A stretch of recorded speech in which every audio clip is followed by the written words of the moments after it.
Welcome to the land of the billionaires. Hong Kong now has the highest concentration of ultra-rich people of any city in the world, just overtook New York. But not everyone has won out of this. So that is what we're here to find out. Why is there so much wealth being attracted to the city? But more importantly, what does it mean for everyone else that lives here?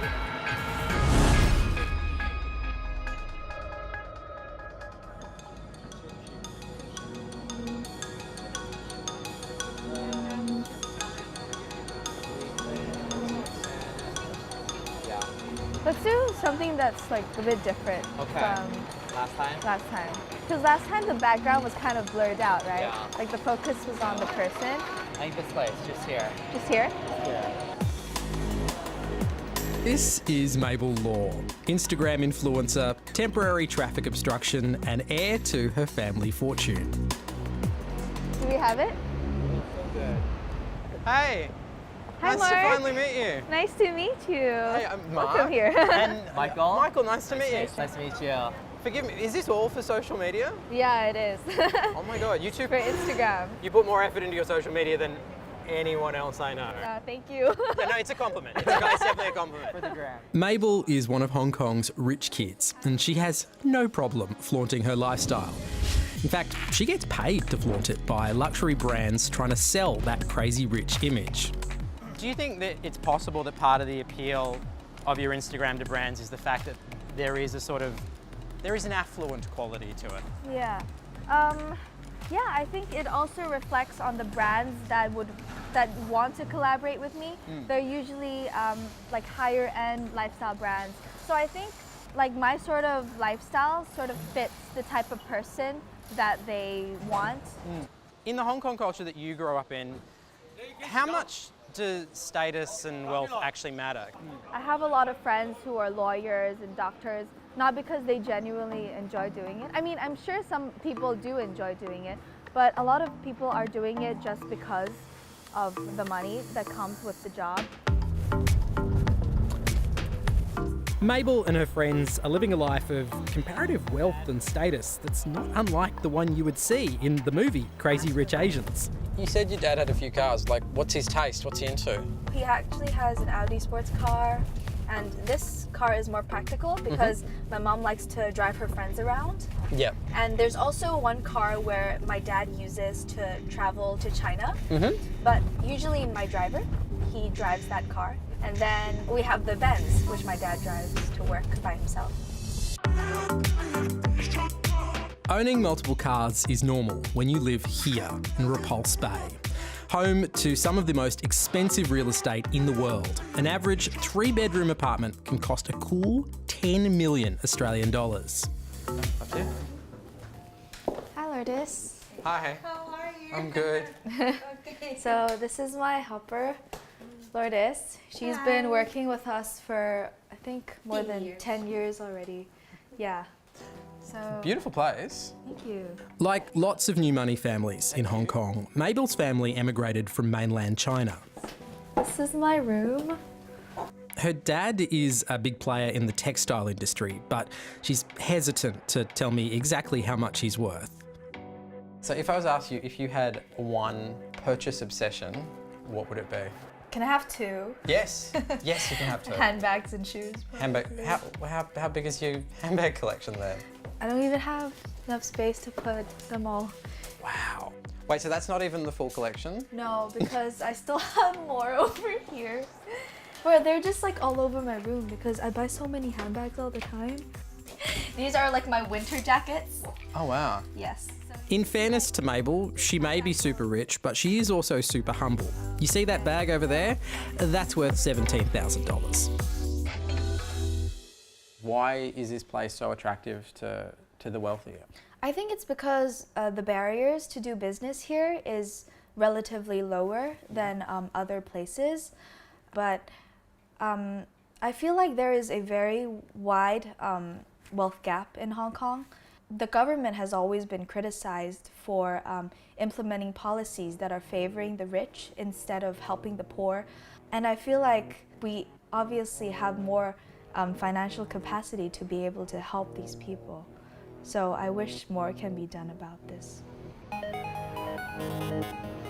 Extraordinarily low taxes, no GST and minuscule corporate tax have helped make Hong Kong the freest economy in the world.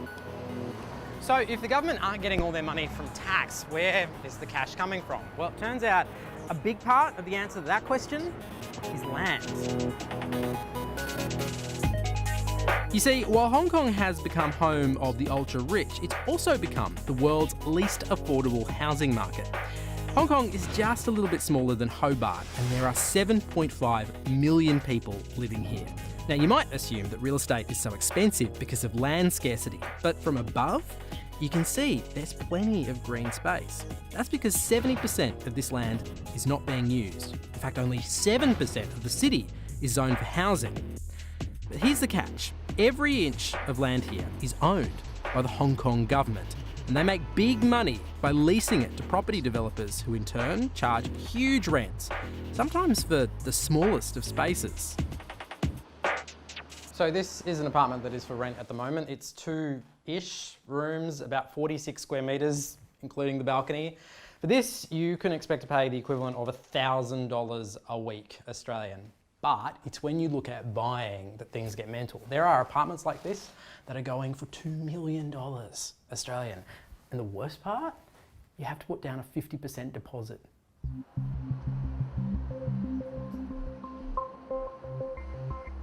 A lot of our younger generation, they are really frustrated with the housing problem. This is Nathan Law. At 23, he was the youngest person to ever be elected to Hong Kong's parliament. He's the voice of the city's increasingly frustrated youth. If you're coming out from a wealthy family, then you have no expectation or no hope of purchasing your own house. Like many people, Nathan believes Hong Kong's problems stem from its nearest neighbour. You can see that a lot of our housing are being bought by the Chinese money, and they're not being used as a residential need, but for them to getting their money out. They don't really care about the livelihood issues in Hong Kong. What's the effect that has on the mood of young people in this city? Other than the most unaffordable city in the world, Hong Kong has a lot of top ranking. For example, top working hours, the least joyful city, and one of the least hopeful cities. According to a recent survey, young people in Hong Kong are the unhappiest they've been in a decade. In fact, 60% of 18 to 29-year-olds are looking to pack up and leave Hong Kong for good. A lot of my friends and a lot of younger generation, they don't want to have their child because they don't have room to raise them. It's just like torturing the next generation. Hong Kong has one of the lowest birth rates in the world, and this housing problem, it's related. There's a social component to Yeah. young people being able to have their own place, isn't there? Well, definitely. Like, for example, if you want to have like a sort of intimate behavior with your partner, then you have no room to do so, and you're very embarrassed when your parents are at home and you can't do it. So it's devastating. So the young people of Hong Kong have nowhere to hook up. Yeah, pretty much. Young people like these university students who are tonight helping out at this soup kitchen. People like Francis. Do you feel like you have enough space? I need to share my room with my sister, so I think I want to have more personal space, to be honest. But it's hard because we just have 3 rooms in my house, so my parents and my grandparents, and then it's me and my sister. Tonight, these students are delivering food to those most affected by the housing crisis.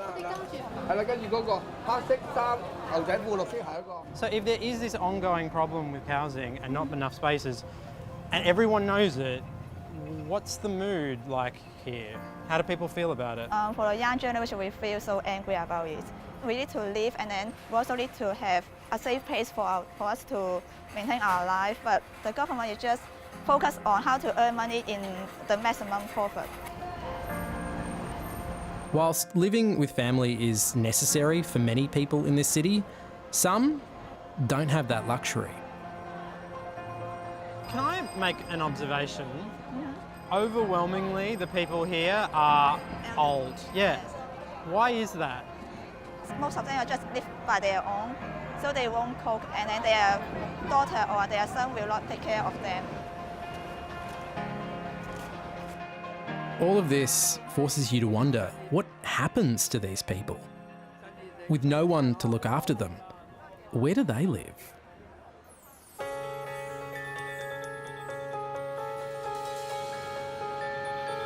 Right now, Hong Kong is projecting an image to the rest of the world, and it's an image of extreme wealth and glamour. But then you hit a place like this. This is Sham Shui Po, where a quarter of the population live below the poverty line.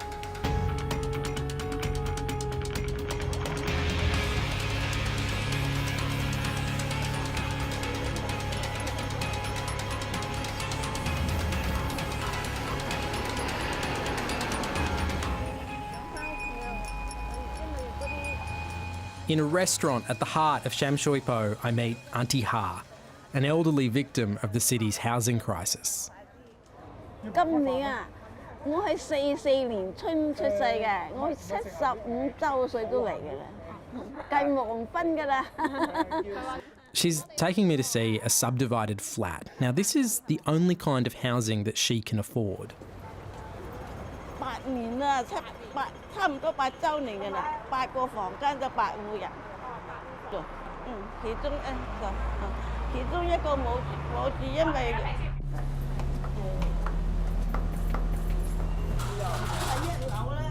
In Hong Kong, 30% of the population live in public housing.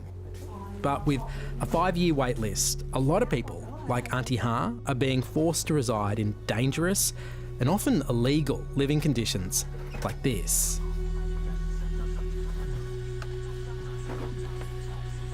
有時夜晚啊睇到嗰啲老師咁啊走嚟走去啊，佢夜晚有時下邊叫啊猛叫，或者喺呢度入邊呢頭咧，就用呢啲嘢打佢夜晚喺度講佢走夜晚。 Auntie Ha pays around 300 Aussie dollars per month for this place. That's roughly a third of her monthly government pension.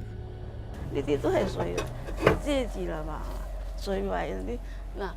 呢度濕㗎嘛，嗱，依家都濕㗎嘛，呢度流水㗎嘛，呢度就係流水嘅位置咯，都係流嘅，總之都係流嘅，呢都係流嘅，嗰啲位置都係流。房東唔會整㗎啦，因為呢度係僭建嚟嘅，佢冇可能幫你整呢啲嘢，我亦唔敢要求㗎啦。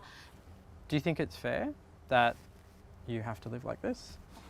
係對我嚟講就唔公平，我個家庭嚟講就唔公平。How would you feel if you could never get into public housing? 好無奈咯，都係要搬啊，唔知搬喺邊度而家。You agreed to talk to us, to show us inside your house. Why is it important that people know about this? 希望政府咧能夠改善下低下層嗰啲人嘅生活咯，起碼都應該有個最基本嘅生活，覺得呢啲係好需要嘅。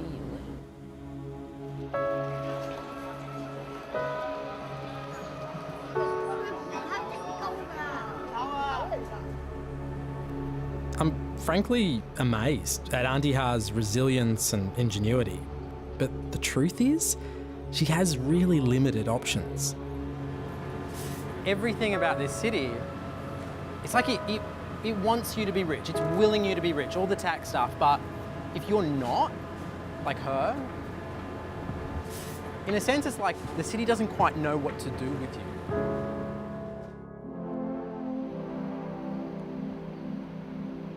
In Hong Kong, the richest earn 44 times more than the poorest, and that gap is widening. But there are some who believe that the cycle of poverty, that it can be broken, and they're using their wealth to break it.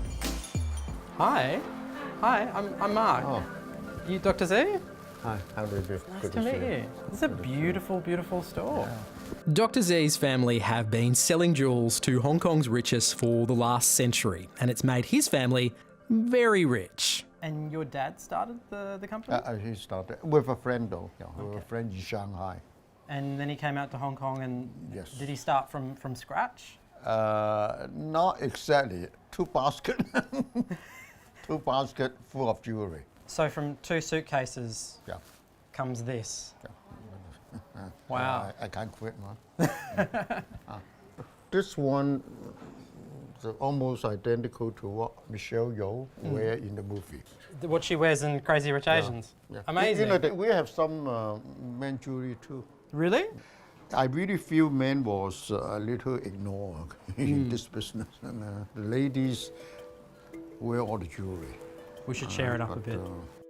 Dr. Z may be the heir to a jewellery empire, but he also has a PhD from Harvard University. And he's funnelled some of his fortune into a project called The Hub. It's an organisation to help underprivileged kids get an education. The world will not be stable when you have too many poor people versus the rich people. That's my belief. And the gap is not closing, it's widening. And actually worry me. Why do you think it's important that people that have wealth, they invest it back in underprivileged areas? Do you think it's a responsibility for... Yeah. Expand on that a bit. Almost an obligation. Almost an obligation? Obligation. Why is it an obligation? Because well-educated people you have a much higher chance to be successful. Shall we go? Dr. Z wants to take me to see The Hub, but the only way to get there, he says, Wow. is by Ferrari. I go in here. Oh.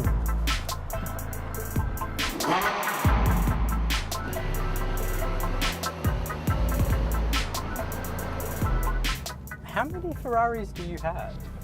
Only two. Only two. All right. Let's go for a drive. Clear. Clear. Clear, yeah. Yeah, there we go. All right. Hey.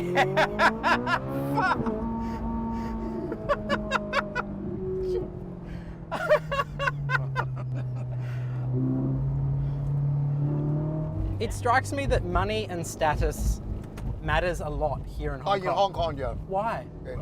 Most of my friends, the conversation focus on money. How to make money, which stocks or which apartment is appreciated. Yes. It's strange to think that we are in the same city as Auntie Ha. Now there's also a very exclusive golf club, okay, on your left. Yeah. How much are the membership selling for? $1 million. Low. That's low. Yeah. 4 million. So 35 mil. 35 million. $35 million for a golf club membership? That's 6 million Australian dollars. 35 million Hong Kong dollar. What the? That's insane. After safely stashing the Ferrari, Dr. Z and I head into The Hub. And I see so many beautiful kids. Yeah, everyone looks very happy. Yeah. In Hong Kong, 1 in 5 kids live below the poverty line. A lack of adequate housing means that this often is the only place these kids can study or play.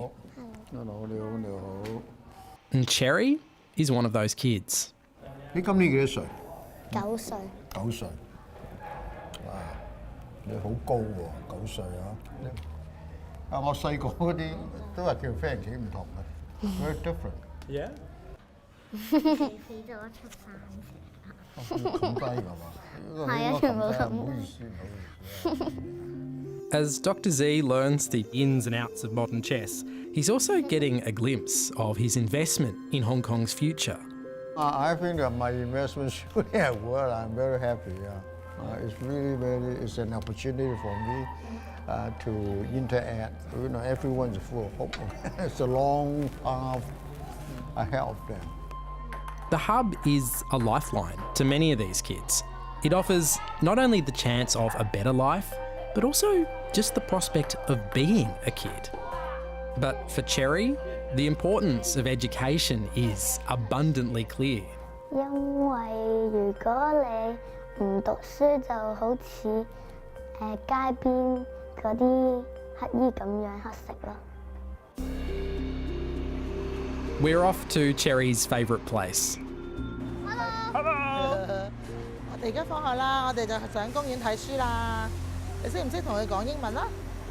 頭先話咧，我話如果讀書讀叻啲，你咪知佢講咩咯，跟住讀書係咪？ Cherry and her mum spend as much time out of their crowded apartment as possible. Just describe for me what your house looks like at the moment. What's the size of it?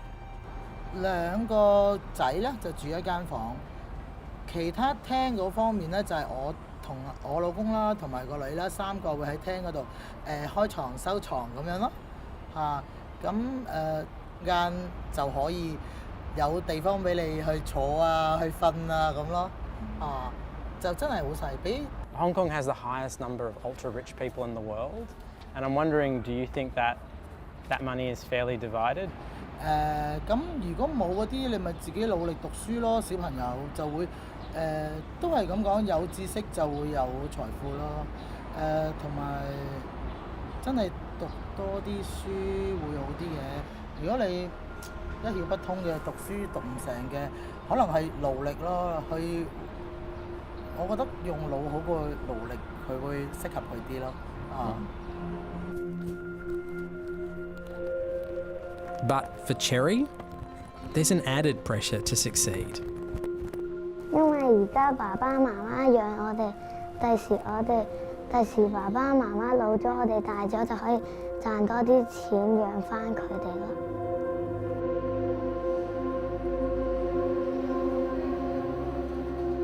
But what about improving the welfare safety net for the ageing population? The government has just raised the qualifying age for elderly benefits from 60 to 65, forcing people to work for longer. And many elderly are resorting to selling cardboard on the streets to make ends meet.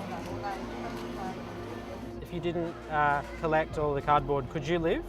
得個少少，今日唔夠咪揾嚟彌補咯，係咪？佢又有頭家，又唔係揾得多。咁咪仔又響仔，仔響仔，總之硬係冇人響老母嘅，老母係自己揾。When you hear that Hong Kong has the highest concentration of billionaires, how do you feel about that? 生成係世界上係有窮有貧啊嘛，咪點成世界啊？係咪？咁人哋有嘅，你唔可以恨人，又唔可以憎人，啊？自己冇咪冇咯，冇咪冇，心東心底。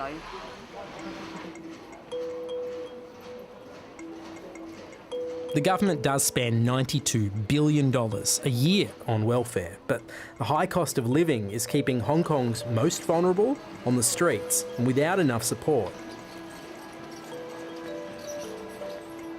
The question is, will Hong Kong's crazy rich price tag continue to come at the expense of the poor?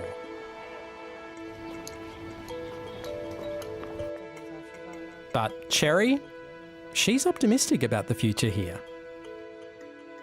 香港嗰啲人，有啲人好有愛心，會幫助有需要嘅人。